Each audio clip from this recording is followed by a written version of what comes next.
Selamat datang kembali ke Di Ruang Tamu. Hari ini kita mengundang Shalin untuk pertanyaan tentang budaya pop dan hiburan.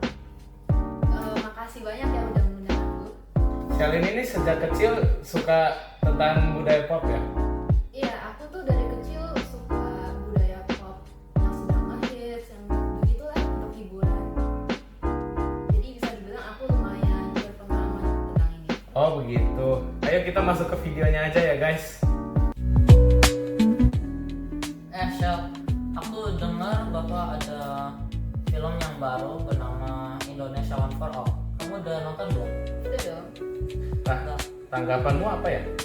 Menurut aku sih filmnya lumayan, soundtracknya bagus gitu. Padahal mereka ngejalannya buru-buru loh. Kalau buru-buru itu bukannya ada efek sampingnya ya? Ada mereka ngambil sampel online elemennya, jadi animasi bisa kelihatan agak kaku, nggak natural. Iya, saya dengar bahwa ada YouTuber yang mengkritik film ini karena tidak realistis. Yang mereka menjiplak karakter yang dibuat oleh Junai Miran, dan karakter yang mereka jiplak itu namanya Jaden. Dia tuh salah satu tokoh utama dari filmnya, jadi bisa dibilang agak bermasalah. Tokoh utama dijiplak, masa bisa sih kayak gitu? Ngomong-ngomong, kenapa sih dibuat film ini?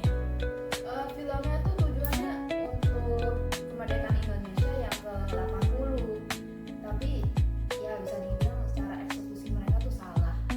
Oh berarti ini niatnya bagus juga ya, tapi agak kurang aja mereka. Iya, cakep. Selain itu, aku dengar bahwa reaksi dari penonton di bioskop beda-beda. Kenapa? Ya bisa dibilang reaksinya campuran.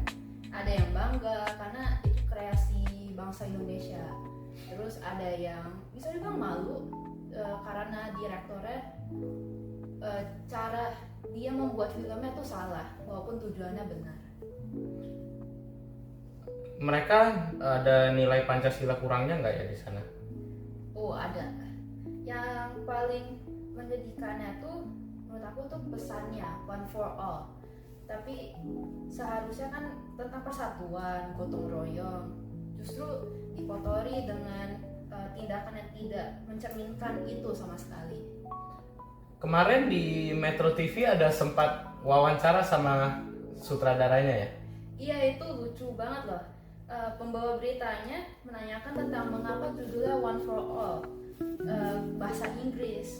Nah, anehnya sutradaranya mengatakan bahwa karena Inggris itu udah banyak yang belajari, jadi dikiranya tidak asing, bahasa yang tidak asing. Aneh banget loh, kenapa sih gitu? Mana aku tahu. Shell, tadi kamu sempat ngomong tentang soundtracknya yang lumayan bagus ya. Apakah mereka jiplak juga atau enggak itu? Iya, jadi sayangnya soundtrack yang mereka pakai itu sample. Jadi itu juga mereka pakai soundtrack yang sama untuk adegan mau adegan apapun mereka pakai itu. Jadi kadang adegannya sedang apa, tapi soundtracknya itu terus, jadi nggak sesuai. Jeleknya itu. Terus sound effect yang mereka pakai itu bisa dibilang berlebihan. Mungkin tujuan mereka supaya lebih dramatis, tapi bagi penonton malah berlebihan. Shell, aku mau nonton kemarin, tapi banyak bioskop nggak ada filmnya. Kenapa ya? Itu aku juga kurang tahu sih, tapi katanya banyak bioskop yang tidak mau menayangkan film ini. Berarti bioskop juga tahu ya tentang itu. Terus mereka pakai soundtracknya di mana aja, di adegan apa aja gitu? Ada di awal film. Filmnya itu dimulai dengan montas yang tidak memiliki makna apapun, hanya mengimplikasikan bahwa mereka lagi bersiap-siap untuk upacara. Nah, kalian berdua udah nonton. Berarti cuma saya yang belum nonton dong. Ceritanya gimana tuh? Jadi awalnya layar munculin judul selama 30 detik, lalu diikuti dengan montas yang sangat membosankan selama 10 menit. Ya lalu mereka juga memainkan lagu yang sama mereka sedang menyiapkan desa untuk 17-an dan benderanya hilang. Jadi mereka menyuruh anak kecil mencari di hutan. Masa anak kecil disuruh ke hutan sih? Jadi itu latarnya. Jadi budgetnya itu mereka berapa ya? Budgetnya kan itu seharusnya udah buru-buru, udah ambil sampel banyak gitu. Mahal nggak ya? Budgetnya katanya sekitar 6,7 miliar rupiah. Itu bukannya kegedean nggak sih? Tahu lah. Itu parah banget pakai budgetnya sebanyak itu tapi hasilnya agak kurang ya? Ya kan aku juga kurang tahu kenapa. Oh iya, dengerin kamu bahas lagunya, jadi teringat betapa musik bisa menyentuh hati meskipun visualnya nggak sejalan. Ngomong-ngomong soal lagu dan film bagus gitu, apakah ada proyek internasional yang sedang membuat film lain? Ada ini film baru namanya K-pop Demon Hunters. Jadi itu mereka kolaborasi Korea dan Amerika Serikat. Mereka tuh sekarang jadi omongan guncangan yang baru ya bisa dibilang. K-pop Demon Hunters, pernah dengar nggak ya? Oh iya, aku pernah dengar, kemarin baru nonton trailernya kok. Itu filmnya kayak apa ya? Jadi bayangin K-pop idol yang ternyata bukan cuma artis, mereka juga bisa dibilang demon hunters. Mereka tuh ditakdirkan untuk melindungi soul dan dari makhluk astral yang muncul setiap 28 tahun sekali. Musik mereka itu terutama vokal sama koreografi itu seperti ritual supaya untuk mengusir mereka. Wah, jadi pentas mereka bukan cuma keren-kerenan, tapi bagian dari pertarungan. Tepat sekali, bahkan kostum mereka tuh didesain dengan simbol-simbol tradisional, ya seperti teguk dan logum dan suku. Oh, berarti mereka di kostum-kostumnya pun ada makna ya? Nggak kayak One for All yang pakai batik tapi nggak ada nilainya gitu. Jangan di-compare. Jadi tapi iya, K-pop Demon Hunters adalah bukti bahwa jika ada niatnya bisa dieksekusi dengan bagus.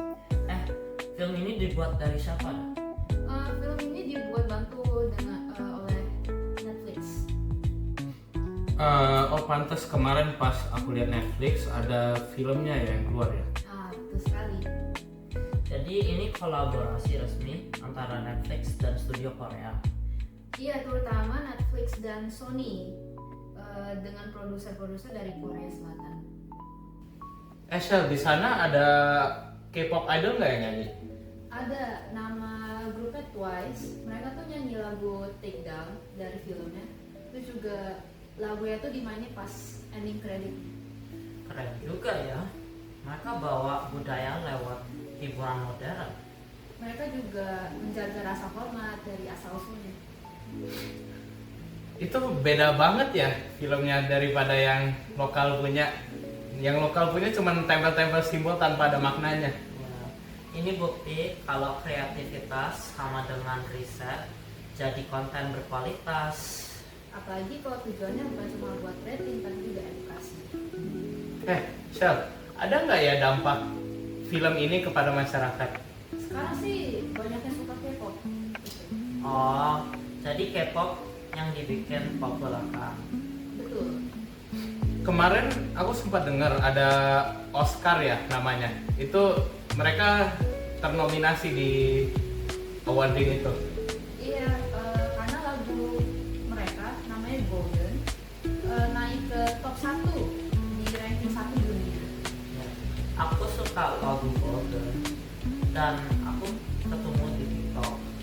Namun betul tidak, lagu yang paling trending dari sana itu Soda Pop. Iya, betul sekali. Lagu itu sangatlah dipopulerkan dikarenakan lagunya sangatlah catchy dan juga ceria. Jadi orang-orang banyak yang suka. Dan juga banyak orang membuat dance challenge dari lagunya karena lagunya cocok buat suasana apa aja. Iya, aku kira challenge itu hanya tren sesaat, tapi makin lama makin ramai ya, Cel. Iya betul sekali, soalnya lagu Soda Pop mempunyai kombinasi irama yang cocok. Jadi seperti liriknya, iramanya ceria. Jadi mereka bukan enak didengar aja ya, tapi juga koreonya bagus, semua elemennya bagus gitu. Iya, apalagi dibawa dengan karakter-karakternya yang mempunyai desain yang menarik. Jadi banyak orang yang banyak tertarik. Koreanya bagus ya. Sangatlah bagus kok. Karena mereka mempunyai gerakan yang sesuai sekali dengan lagunya.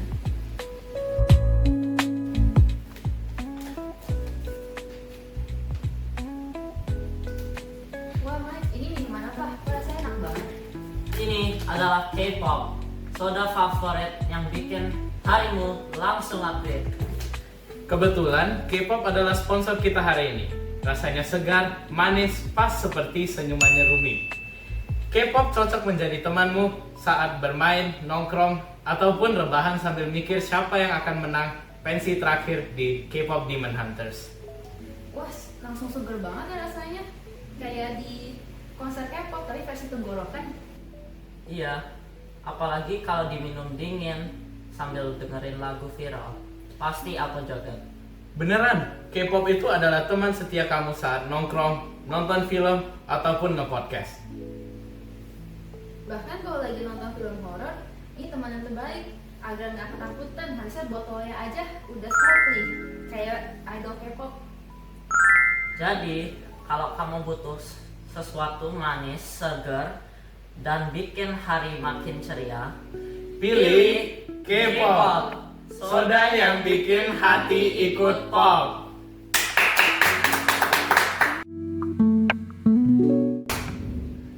Shell, apa yang kamu tahu tentang hiburan game online?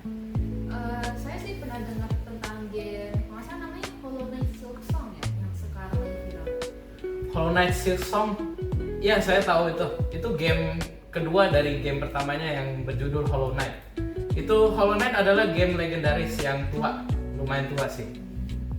Saya sih bukan ahli game ya, jadi saya kurang tahu tentang tema ini atau game ini. Jadi game ini sudah lama loh diantisipasi oleh peminat game pertamanya. Bener banget, Hollow Knight Silksong emang jadi salah satu game yang paling ditunggu-tunggu. Bahkan sejak diumumin pertama kali setelah Hollow Knight sukses besar, fans langsung heboh. Game pertamanya kapan rilis ya? Setahu saya game pertamanya dirilis tahun 2017.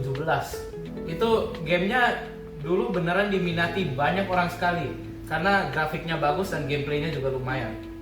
Iya, apalagi sistem pertarungannya simple tapi dalam.